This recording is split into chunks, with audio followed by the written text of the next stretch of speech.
cool of the evening, the whole family went out to drive. They did not return home till 9 o'clock when they had a light supper. Supper means last meal of the day, means dinner. The conversation in no way turned upon ghosts. So they were talking to each other and they were not talking about the ghosts. Right? A normal family, they would have talked about the ghosts as the bloodstain was appearing again and again. The subjects discussed, as I have since learned from Mr. Otis, were merely such as form the ordinary conversation, such as the immense superiority of Miss Fanny Davenport over Sarah Bernhardt as an actress, the difficulty of obtaining green corn, butter cakes and hominy, even in the best English houses. So in this paragraph, they are explaining that the normal things were being discussed among the family members. They were not talking about the ghosts. There were a lot of topics which the family was talking about. The importance of Boston in the development of the word soul, the advantages of the baggage check system in railway traveling, and the sweetness of the New York accent as compared to the London drawl. No mention at all was made of the supernatural, nor was Sir Simon de Canterville alluded to in any way. Alluded means he was not at all spoken about. So, like, it was not a normal family. They were not at all worried about the presence of ghost in the house. At 11 o'clock, the family retired, means they slept, and by 1:30 all the lights were out. Some time after, Mr. Otis was awakened by a curious noise in the corridor outside the room. Curious means strange noise. It sounded like the clank of a metal and seemed to be coming nearer every moment. Clank means sharp sound of metal was coming. He got up at once, struck a match, and looked at the time. It was exactly 1 o'clock. He was quite calm and felt his pulse, which was not at all feverish. So, Mr. Otis woke up when he heard the metal clank. He looked at the time. It was 1 o'clock, and he was he wanted to feel his pulse, and he felt that I'm not at all feverish.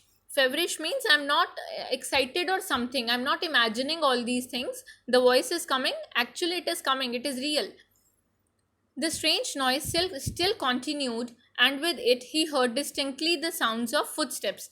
Distinctly means clearly he felt the sound of footsteps. He put on his slippers, took a small oblong file out of his dressing case, and opened the door. Oblong means it is a kind of flat bottle which has adjacent and unequal sides.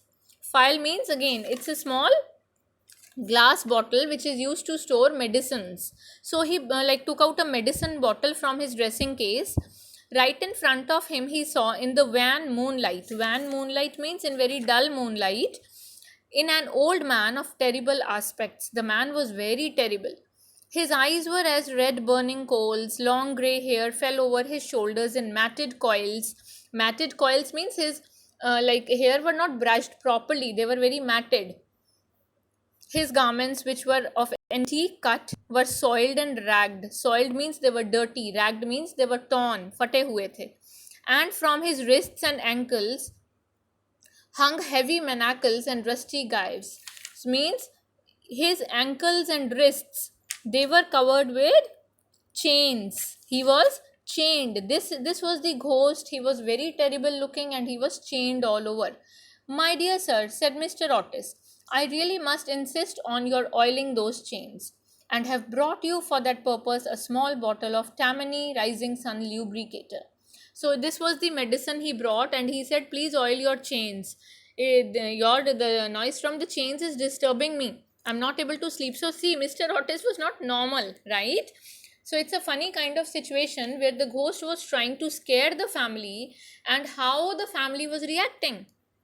It is said to be completely effective upon one application, and there are several testimonials to that effect on the wrapper from some of our most eminent native divines. Native divines means, here it means doctors.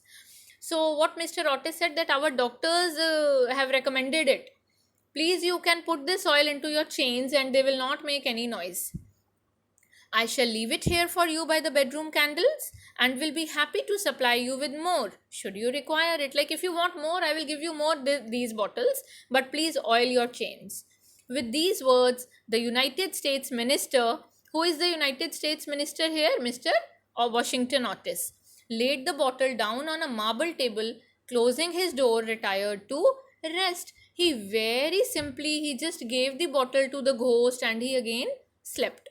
For a moment, the Canterville ghost stood quite motionless in natural indignation. Indignation means he was angry. The ghost became angry. Then, dashing the bottle violently upon the polished floor, what the ghost did? He broke the bottle on the floor. He fled down the corridor, uttering hollow groans and emitting a ghastly green light. So ghost became a kind of air, and he was emitting green light. Green light was coming from him, and he was doing hollow groans, like ho ho. He was like groaning. Just, however, as he reached the top of the great oak staircase, oak is a kind of wood, so the stairs were made of oak wood. A door was flung open, two little white robed figures appeared, and a large pillow whizzed past his head. So, what happened when the ghost was going upstairs? There were two little, like you can say, little, there were some people. So, who were they actually? The kids of Mr. Washington Otis, and they were wearing white clothes. They were covered with white. You can see in this picture, these two are covered in whites. They are putting white bed sheets on them, and they are trying to scare the ghost. Even the children were not afraid.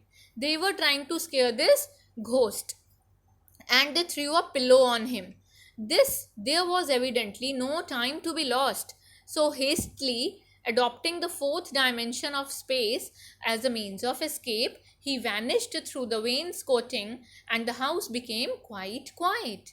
So, what happened now when the ghost saw that even the children are like, they are trying to scare me? What he did, he escaped to the fourth dimension. Fourth dimension means where only ghost can go. So, where he went, vanished means gayab ho gaya.